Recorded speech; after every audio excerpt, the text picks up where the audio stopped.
Hello and welcome to Expeditions Rome. I'm Shadow Coast and welcome to the channel. In this video, we are going to provide an overview of this game that is set to release on January 20th, 2022 in a few short weeks. We're going to cover the different game mechanics using the demo playthrough that is available on Steam, so please be sure to check it out if you're interested. And without further ado, we're going to jump right in. Now, there is a grand campaign or grand strategy component to this game where we will be controlling a legion or potentially multiple legions and need to secure different areas. So to begin with, this is the world map. It's actually very big, and there are different kind of campaigns within the overall game, which I don't want to provide any spoilers, but that'll be something of interest. I believe there are 3 major campaigns in different areas of the world based off the Roman Empire. So in this screen, we can travel with our immediate party by left-clicking and then advancing time. Now, time is an asset. So as time goes on, we're going to have to feed our party, which is us right there on a little horse, and travel around. So we can travel to different milestones to gain experience. We can travel to cities, pick up different items. So that's something you're going to want to be doing on the map, is checking different things out where you can pick up different components. So on the world map, there are other things that we can do too. So I'm going to actually travel over here real quick, and we're going to speed up time for the sake of um, demonstrating this. And here we can go travel to different cities. This is with our main party. Travelers, beware, go north. The Chimera. And we're going to Follow interact me. with different people, Patrol and your we're going to, weapons based and off those keep your interactions, wits. it's going Hear to it, Lee. You impact, cannot go. and I'm just skipping through that, it's going to impact our relationships with our core team. So that brings us to party management. So I'm going to come over here, and you can click U, and in your party, you can have multiple Praetorians traveling with you at any given time. You're going to have more than you can fit in a party, and one key component to understand is that based off your deployments, experience is shared across your entire group, regardless if they're with you or not. However, Praetorians, or basically people you travel with in combat, that you play with in combat, are going to gain a little more experience. So that's something to keep in mind.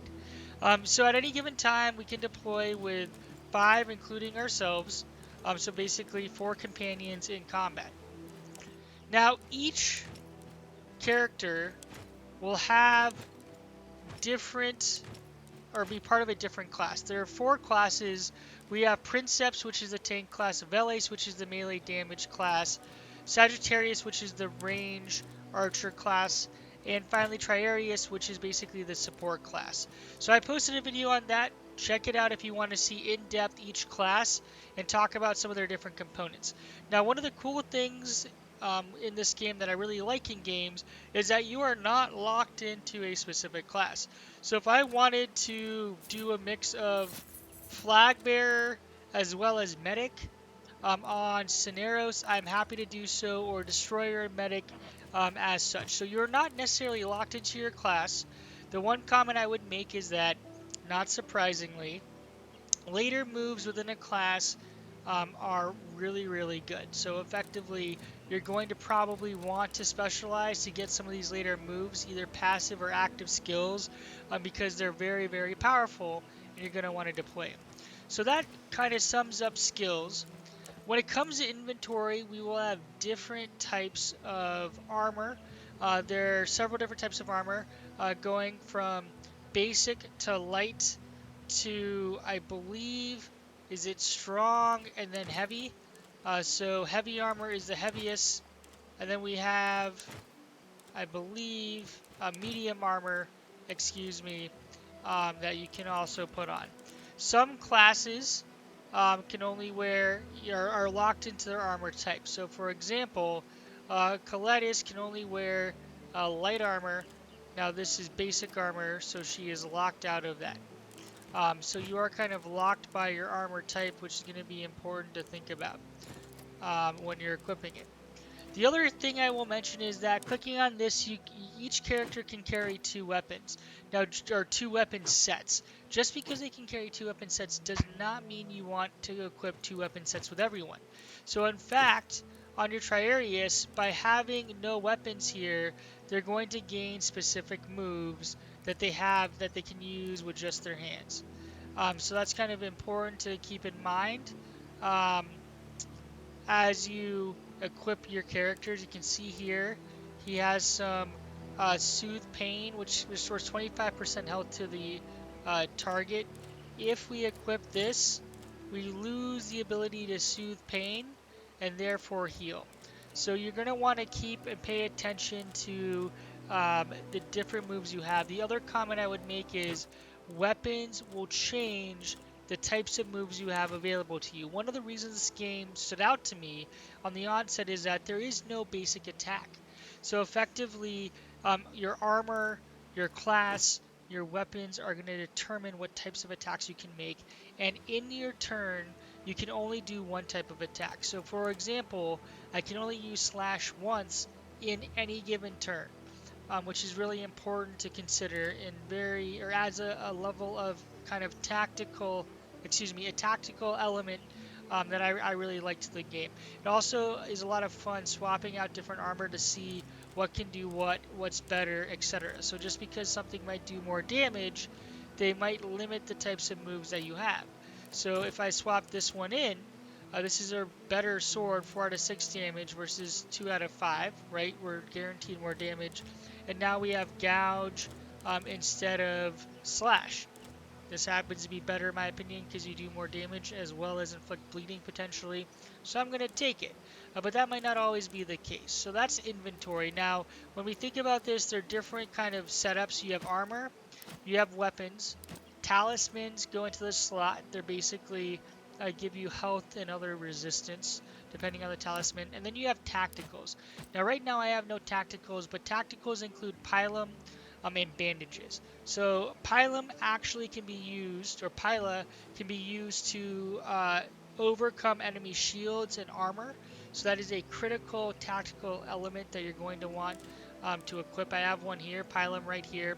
You can see here it does piercing damage and armor shred. Armor is important because enemies that have armor basically reduce your attack. So if they have 6 armor, I do 0 damage to them. So that's why I'm going to need Pilum to shred that armor down to 0, as well as potentially remove or break shields. So effectively the way shields work in this game is that if you have like a Princep who has a good shield, every turn that shield it has a diminishing return, but that shield will kind of create a certain amount of shield strength or blockage, and basically it'll block that damage before the character takes damage. So they do have a number of charge, so it's not like if you have a shield, it'll reset every single time. It is diminishing return. So, for example, this shield adds effectively 2 health to the character, and so enemies have to reduce it by 2 before injuring my actual character here. Now, each turn it will regenerate amounts, but it can only regenerate so many times. So if I keep getting hit, effectively the shield will completely break and will regenerate. So be sure to check out combat. I'll see if I can get to a little bit of combat in this episode. We'll see. I'm going to try to keep it short, but I'm going to try to cover a lot of different components here. Finally, we have crafting. In the demo, we haven't been able to get into this a lot, but effectively we can hire an armorer as we upgrade our camp, which we'll get to. Armor smith or blacksmith, excuse me. The blacksmith will be able to craft gear and weapons, which I'm assuming will have different types of stats and allow us further kind of customization of our legion. And then finally, here obviously we have quest items that will be used for a quest. On our travels, our Praetorians are going to take damage. None of them are injured right now. I'll take damage and get injured. As they're injured, we can heal them as we travel over time in and around the different areas on the world map. Which brings me to the top right. There are several different components up here, call them resources, that are critical to the game. Denarii is straight up currency or money or gold. Then we have slaves. These are used to construct and staff buildings in our legion forts. So as we upgrade our legions and our outposts into forts and add an armory or blacksmith, tannery, like different components there, and we're going to take a look at that. We're going to have to stack them with slaves, so slaves are an important resource. Next, we have rations. Rations are used to feed our main party. Rations do impact, or food also needs to be provided to your legion depending on the different areas.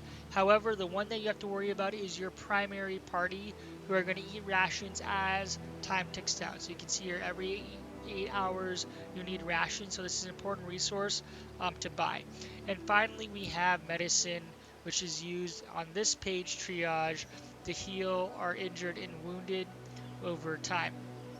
So for these resources, when you go to different areas, so if we were to go to this Garrison, which is us, we have control over this, or we go to the Temple of Apollon, as we travel to these different sites, there are merchants that allow us to trade. Depending on where you are and a myriad of factors, some things are worth more value than others. So, for example, slaves can be super pricey in Apollon if they're rare, but medicine might be cheap because it's bountiful, right? So there is a supply demand component which creates an interesting dynamic to this game.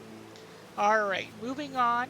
Looking at quests, we'll have main quests and side quests. I don't want to get into this too closely because I don't want any spoilers, but we can track our quests. There are a lot of characters to interact with, and as you add Praetarians to your group, they also have side quests, which I did a little bit of in my demo playthrough, but I kind of limited it because I'm looking forward to doing a full playthrough when the game releases here in a few short weeks. This brings us to our outpost management. So I'm going to X out of some of this stuff real quick because I'm going to explain it. All right, so outpost overview. So once we obtain our legion, which you do very quickly into the game, we can assign Praetorians to do different assignments.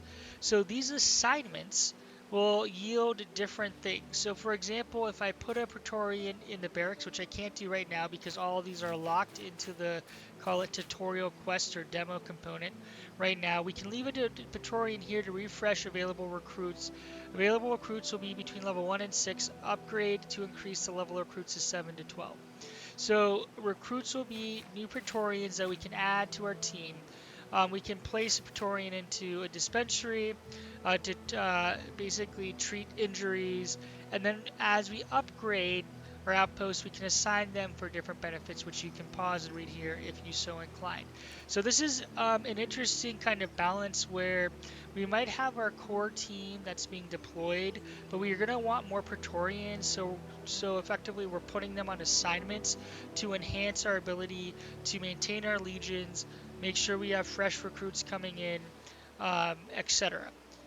All right, upgrades. So this is upgrading our outpost. So this is basically our legion. So these are very important because as we upgrade this, it's going to make our legion better, give us or provide more available resources or components as we move throughout the campaign. To purchase these upgrades. So for example, if I want to create my tent, right, it costs resources. There are four main resources for upgrades for the Legion.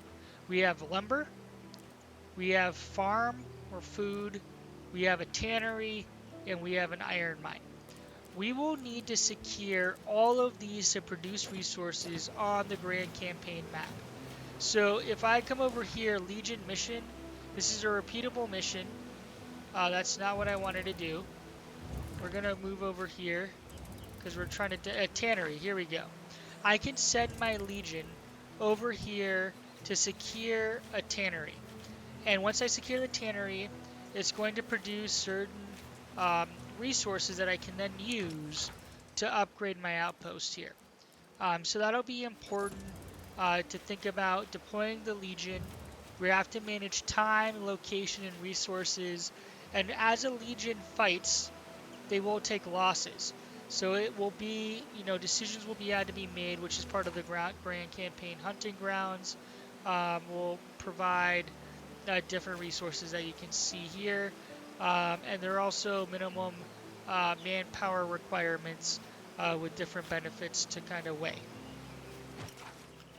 So as we think about this, you can see here these different upgrades will allow for different components. So increases the Legion strength when the outpost is attacked by 15%. Arsenal will gain stratagem upgrades. So one of the things I wanted to talk about that I won't be able to show in this video, but if you're really interested in seeing Legion combat, I can show in a different video, is Legion combat. It's actually fairly um, straightforward. Our Legion versus another Legion, and we basically pick stratagems which will impact have different modifiers, right? And it's one of those things where it's not that detailed. You just kind of see numbers moving up and down. Um, but based off your strength, your commander. So one of the things we're going to recruit are commanders or leaders who are going to lead our legion. Each of them have different specializations and capabilities, and those are critical because that determines how our legion will perform versus an enemy legion or an enemy component. So I will work to see if I can post a video on Legion combat because it's a little bit confusing explaining it. So if I can, I'll be sure to post that. So please check it out because that might be helpful. All right, so we talked about kind of travel. Um, we talked about some of the resources options. One thing I didn't do here is as you progress, you can change your colors. So we want to be, uh, you know, black, white, and blue. That is our color. So luckily they have that. So we're going to go ahead and keep, go with that. There are different trophies that we're going to gain, different emblems, colors, Praetorian emblem. We'll take this one. I don't know if they have like a wolf. So we'll select all that. All right. We are going to ignore the merchant. We're going to cut them down. And we're going to come over here because we're going to want to see what it looks like to go into our garrison. So when you go into the garrison, you have a few options. Now, not all options are available because we're in the demo right now. So one of them will be when we have an armory and blacksmith is talking to our blacksmith who will be able to craft materials, who will be over here. The other thing that we can do is come over here. So I talked about this a little bit, but there are different commanders that we can hire. So we call them centurions who will lead our legion in combat. So you can see here I have all 4 of these hired. They have different abilities. And then over here, as we read this, they have different modifiers that are going to make them better or worse for Legion combat depending on where we're at. We can also do party management here, which is kind of nice. So if we want to kind of sort or look at the different commander traits we have in general, we can look at this. Now we can't do much right here except just replenish. So we're going to go why won't you let us